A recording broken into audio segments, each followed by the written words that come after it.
মঞ্জুবিতা Madhu's kitchen থেকে বলছি। আমি যে রান্নাটা করছি আজকে হাঁসের ডিমে রাজশাহী, একটু রিচ হয় রান্নাটা, কিন্তু খেতে দুর্দান্ত হয়। ওই জন্য ফ্রাই প্যানে বসিয়ে দিয়েছি। এবার তেল দেবো, একটু গরম হোক। সর্ষের তেল দিলাম প্রথমে,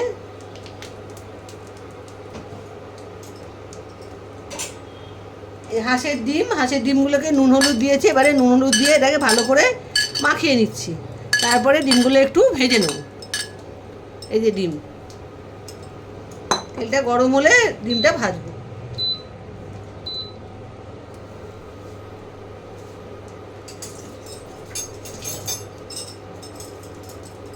এই তেলের মধ্যে অল্প একটু হাফ চামচের মতো ঘি দিতে হবে। ঘি দিয়ে ডিমটাকে ভাজবো। রাজশাহী ব্যাপার তো একটুখানি রিচ হবেই, আমি তোমাদের বলে দিচ্ছি। এটা অন্য রান্নার মতো নয়, একটু রাজশাহী ব্যাপার থাকবে। আর ডিমগুলোকে একটু চিড়ে নেবে, তাহলে ডিম মশলাগুলো ডিমের মধ্যে ঢুকবে। তেলটা গরম হয়ে গেছে, এবারে আমি ডিমগুলোকে আস্তে আস্তে ছেড়ে দিচ্ছি।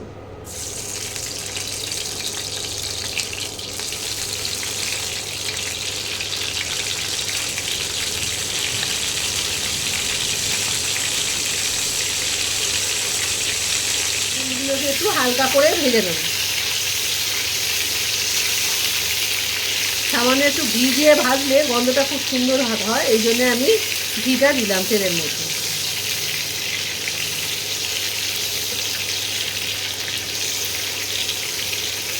একটু লাল লাল করে ভেজে নিই। হ্যাঁ, ভেজে নিয়ে তারপরে রান্নাটা করব। বন্ধুরা, ডিমগুলো ভাজা ভাজা হয়ে গেছে, এবার আমি ডিমগুলো তুলে নিচ্ছি।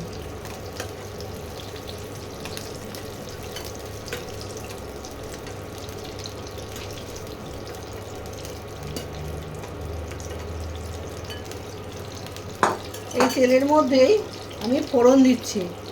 গোটা গরম মশলা, এলাচ, দারচিনি, লবঙ্গ আর একটা হাফ জয়িত্রী, এটা ফোড়নে যাবে। এই ফোড়ন দিয়ে একটু সুন্দর গন্ধ বেরোক, তারপরে অন্য জিনিসগুলো দেবো।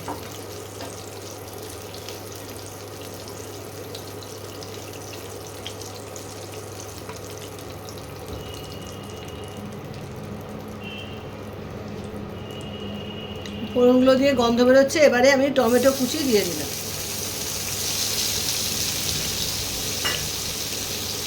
টমেটো কুচিটা সবার আগে দিতে হয়, কেননা টমেটো কুচিটা নরম হতে একটু সময় লাগে, ওই জন্যে টমেটো কুচিটা আগে দিয়ে দিলাম।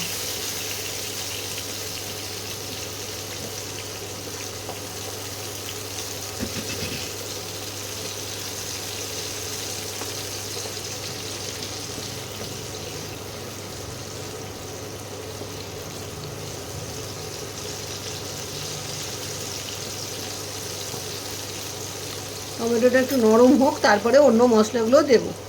এগুলো একটু ভাজা ভাজা হচ্ছে, এর মধ্যে দিয়ে দেবো স্বাদ মতো নুন। টমেটোটা তাড়াতাড়ি নরম হয়ে যাবে।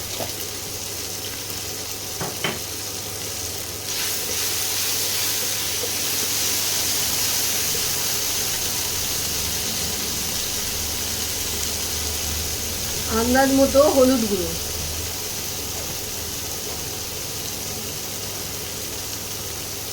কাশ্মীরি লঙ্কার গুঁড়ো 1 চামচ। তেলের মধ্যে দিচ্ছি কারণ সুন্দর একটা রং হবে, ওই জন্যে তেলের মধ্যে দিচ্ছি। তেলের মধ্যে মশলাগুলো দিলাম কেন রংটা খুব সুন্দর আসবে। এবারে আমি পেঁয়াজ বাটা দেব, 2 চামচ পেঁয়াজ বাটা।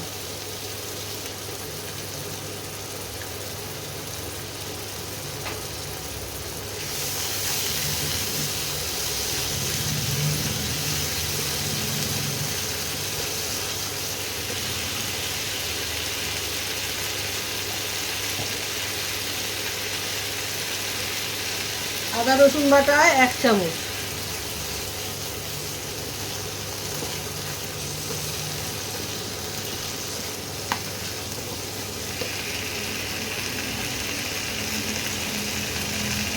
কাঁচা লঙ্কা বাটা তোমরা যেরকম ঝাল খাবে তোমরা সেরকমই ঝাল দেবে, আমি 1 চামচ দিলাম।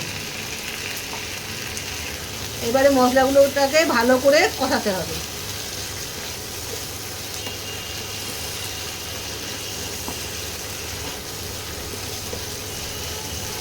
মশলাগুলো দিয়ে তেল না ছাড়া অবধি মশলাটা কষাতে হবে। এই মশলাটা কষাচ্ছি, মশলা দিয়ে এবার তেল ছাড়ছে। এবারে আমি কাজু বাদাম আর চালমগজের পেস্ট 2 চামচ দেবো।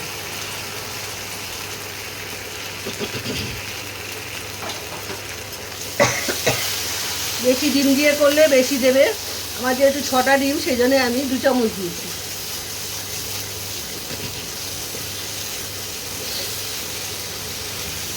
এবারে আবার মশলাটাকে কষাতে হবে।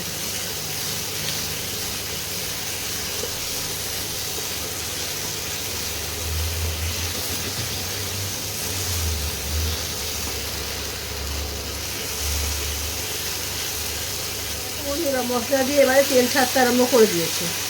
এইরকম পর্যন্ত মানে তেল যতক্ষণ না ছাড়বে এই মতো তোমাদের কষাতে হবে মশলাটাকে।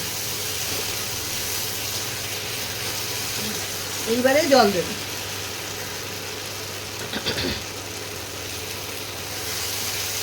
পুরো মশলাটা কষে গেছে।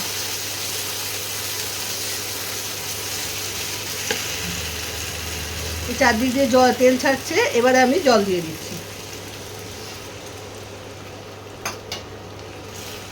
খুব জল লাগে না, অল্প জল দেবে।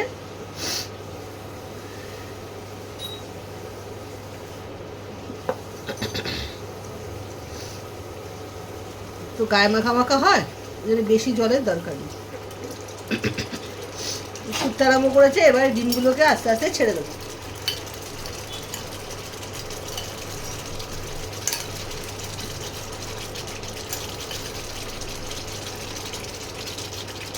এবারে টেম্পারেচারটা কমিয়ে দেবো,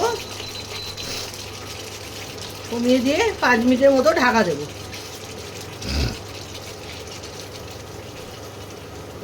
ভালো করে মশলা মাখিয়ে নিলাম ডিমগুলোকে। এইবারে একটা ঢাকা দেবো।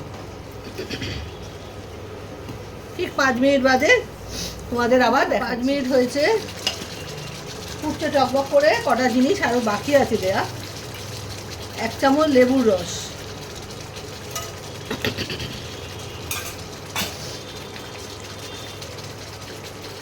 ধনেপাতা কুচি,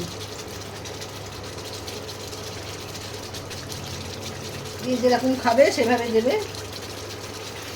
আর যদি ভালো ধনেপাতা ভালো না লাগবে দেবে না, সেটা নিজেদের ব্যাপার। আমি একটু দিলাম।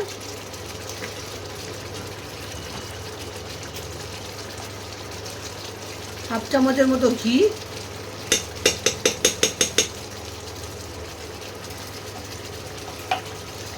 আর একটা জিনিস জায়ফল। এই জায়ফলটাকে একটু এটার উপরে একদম ঘষে দিতে হবে, যাতে এটা সুন্দর গন্ধ বেরোয়। এইভাবে চারদিকে দিতে হবে। পুরোটা দেবে না, হাফ দেবে। এই যে হাফ দিচ্ছি আমি। আর যদি ডিমের সংখ্যা বেশি থাকে তাহলে পুরোটা দিয়ে দেবে।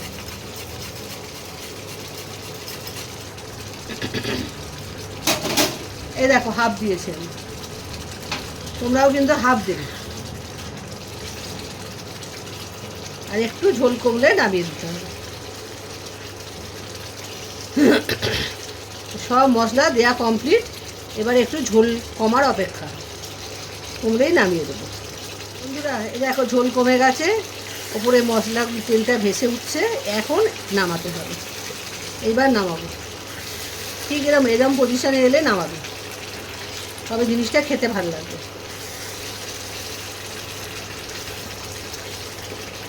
তাহলে রাজশাহী ডিমে হাঁসের ডিম তৈরি হবে না।